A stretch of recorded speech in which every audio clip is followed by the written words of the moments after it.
Okay, here we are with the Social Media Cowboys podcast. I am Chris Hoke. I'm DJ Hunter.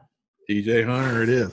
We are the Social Media Cowboys. Now, we have a couple cowgirls, but we are the two cowboys. Let me turn my phone off. I didn't turn off. So this is actually, we're going to release this one first, but technically this is not the first episode we did. So it's kind of like Star Wars. This is the first episode, but it's really the second episode. So it's a little bit like the prequels and all that kind of stuff. So we did a test taping with Mr. Jerry Schneider. Everybody will get to see that one soon. That one. What did you think of that first episode with Jerry?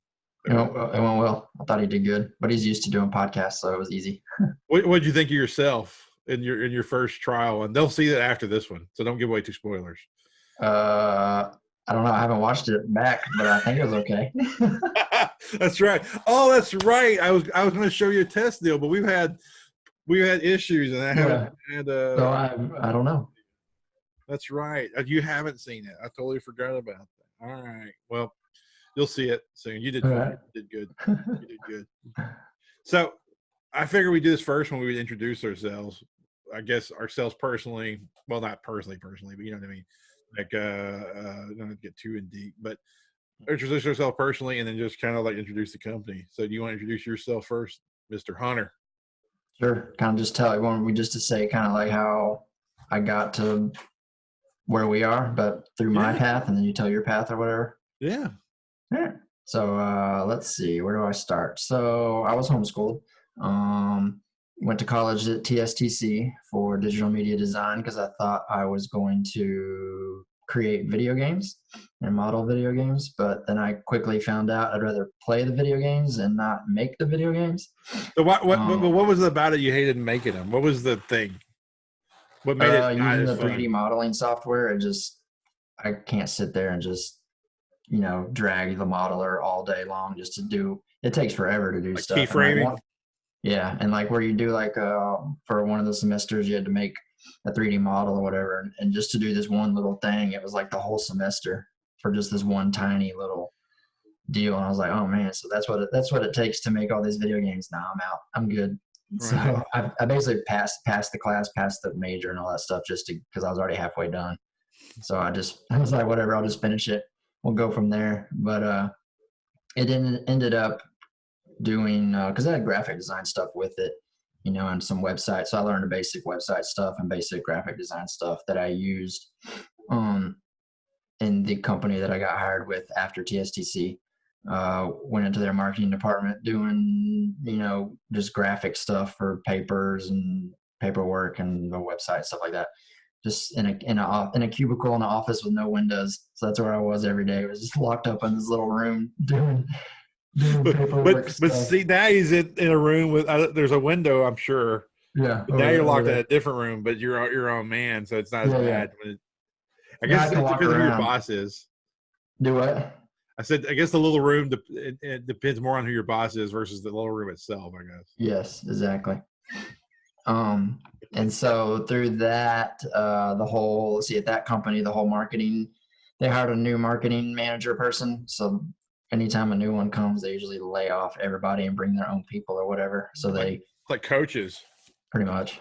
So the whole marketing department got laid off, and then I went to another place kind of doing the same stuff. And then that place shut down. So I was like, wow, two times in a couple of years, been laid off. Nothing because of me, just because of the times or whatever.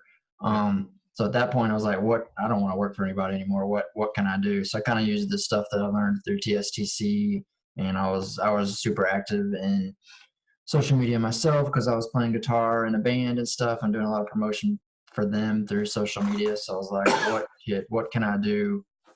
Can I do this on my own or whatever? So just through my dad's connections, I started doing some social media for some people he knew in town, a mechanic, and just helped them from scratch and just started building my own portfolio. And then, joined BNI and some other stuff to help. And then that's the networking scene. You're the networking scene.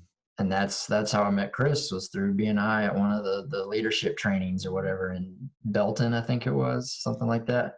And Bill Garner introduced us. Yeah, So some Which hotel one in was like it? Belton. Was it that hotel or something? They had a thing. Yeah, yeah, yeah. Yeah, I forgot. Yeah, okay. And I Bill remember that. Garner introduced us, and Bill um, was a legend. Bill's not with yes, us anymore, but Bill is if you're watching this and you're not from there, we live in the Waco area, so Central Texas. So Bill was a networking legend, and he we lost him by a year ago, so give or take a year ago. And but man, he was a legendary just guy. He's just a dude. He was like I don't know. He's no one like him.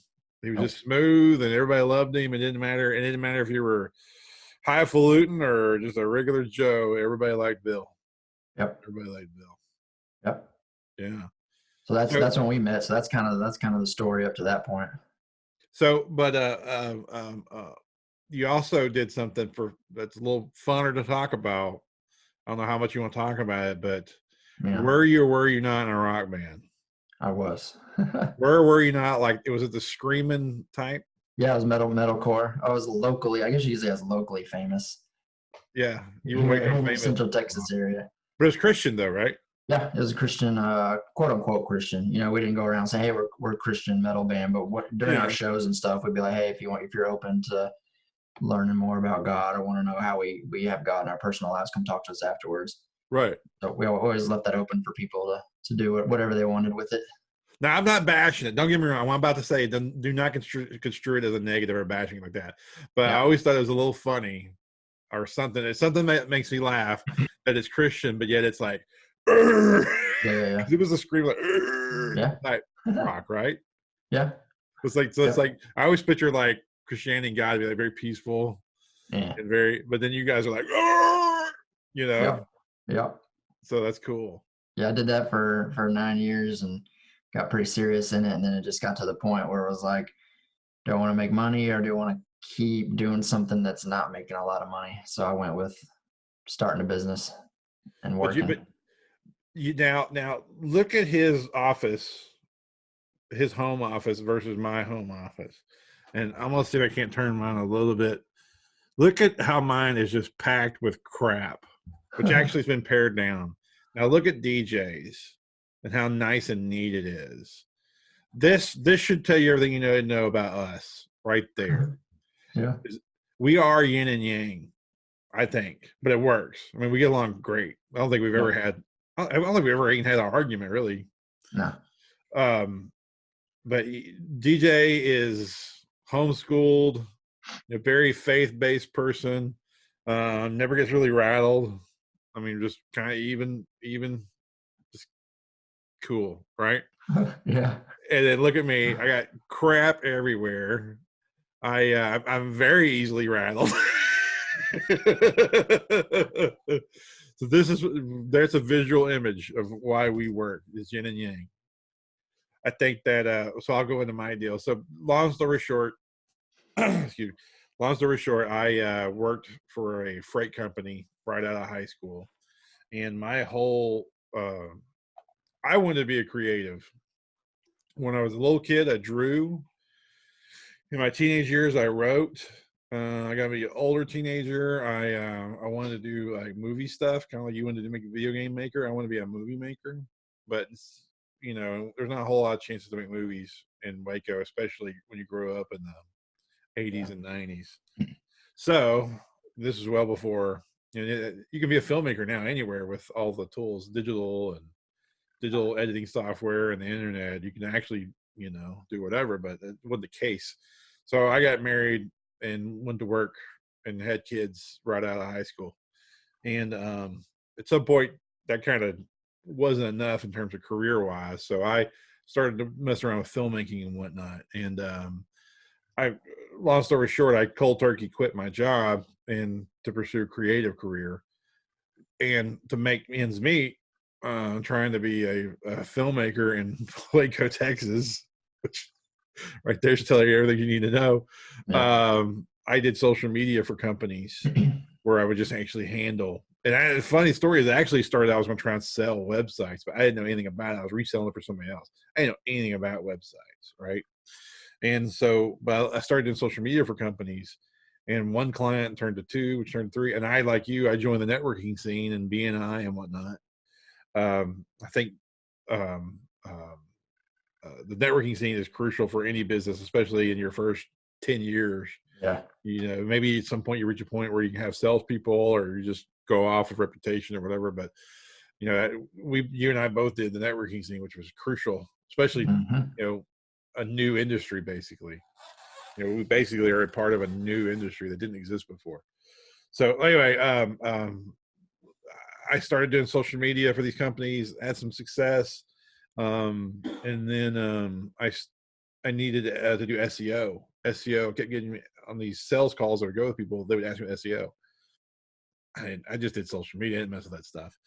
So around the same time we had met, I remember the hotel meeting, but I remember more, we did some kind of BNI training thing together.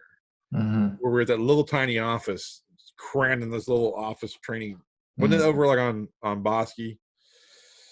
Oh yeah, the Liberty Virtual Office or whatever. I remember that.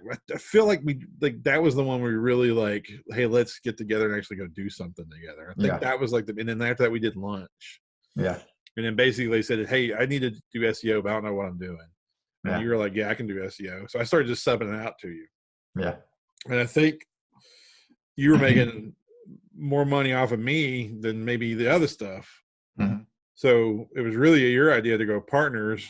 I'll be honest with you, it wasn't really my idea. I was just going plodding along. I really wasn't thinking about partnerships and something else. I just was just doing what I was doing. Yeah. And then you had the foresight or whatever to say, hey, let's go full partners. And then that's when Social Media Cowboys was born. And then here we are. And we've actually grown.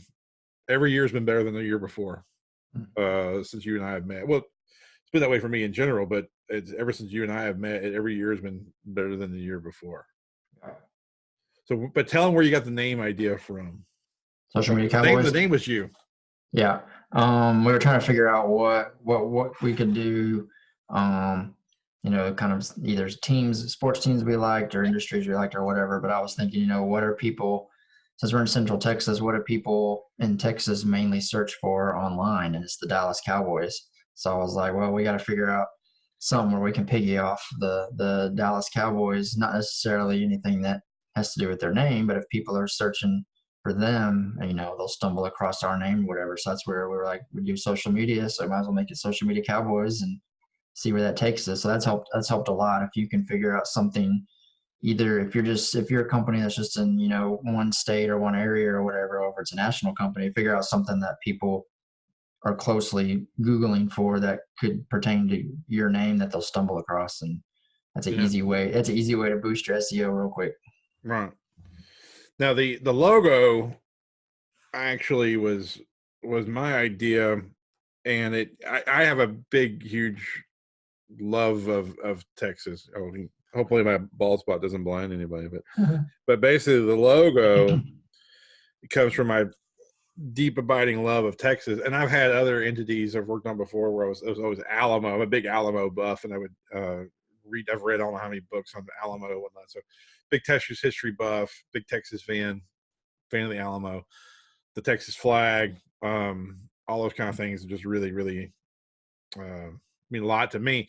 So, well, the universal online thing is the whole thumbs up thing. So we basically just made it if you look close enough, it's a Leatherman's glove, like a Cowboys glove, actual working Cowboys glove. And then we just obviously made a thumbs up, and then obviously just inlaid the Texas thing. So I thought it was a pretty obvious little logo to create. And then the sort of, when I think we had the logo before we had the name, and then the two ideas just come together, and it's just sort of perfect fit. So you and I also, I feel, I'm catching a little bit off guard here probably. I feel you and I also have a similar what's the word I'm looking for? Ethic or mantra or whatever you want to look for, like how to help people. Like you and I basically would rather help a whole bunch of people and charge a little than help like 3 big companies and charge them more. So do you have anything to, what is your, I guess, code of ethics in terms of the customer? Or have you ever thought about it? Yeah. Well, when I was on my own, it was, all these little businesses like mechanics or HVAC companies, whatever, they don't have time or the money to either pay someone in house to learn social media, figure it out, or they don't have the time themselves to do social media. So that's how I came alongside, was like, what can I do that it's worth my time and worth money to help them, and be local to them. So like not that they're call, so they don't have to call or go, talk to somebody in New York or an agency, whatever. I when with me or with us being in Waco and in this area, any of our clients here, we're local, so we know what's going on. We don't have to guess or put generic stuff about what's going on in Waco, because we know what's going on in Waco. We don't have to Right. fake it or whatever. So that was the biggest thing for me, was like the personal. My slogan when it was just me was like a personal touch type of thing, Yeah. instead of just being in New York or California or whatever, them not knowing the person. Yeah. I always kind of felt it was like not fair, like especially there at the outset of all this, because you and I, oops, hope that my phone doesn't hurt. Hope that phone isn't hurting the mic. It started vibrating. You and I both started around the same time. It was around 2009 for Yeah. both of us to be doing this, even though we didn't know each other at the time. And yeah, you had MySpace before that, but in 2009, Facebook was starting to take over from MySpace, but it was Hmm. mostly just for individuals, not companies and whatnot. Yeah. Most of SEO and things like that back then, you can correct me if I'm wrong, was more about metadata and websites content Yeah. than the organics of and how it interplays with social media and things like that. Yeah. So social media for companies was like just being born. Like I remember when you still could like make a friend page for a business, so you can make like a Yeah. personal profile with the company's name and whatnot. Hmm. And um, so having said all that, like I always felt it was a little unfair that you had these large marketing companies that would cater mostly to large businesses. Say like here like a major car dealership, like those type businesses could afford to do something like that. Yeah. And I thought the internet is basically free for the most part, and I thought it was a little unfair that the little plumber or the little electrician or little tradesman or whatever couldn't really navigate social media and Google rank and things like that on their own unless they spend a whole bunch of money.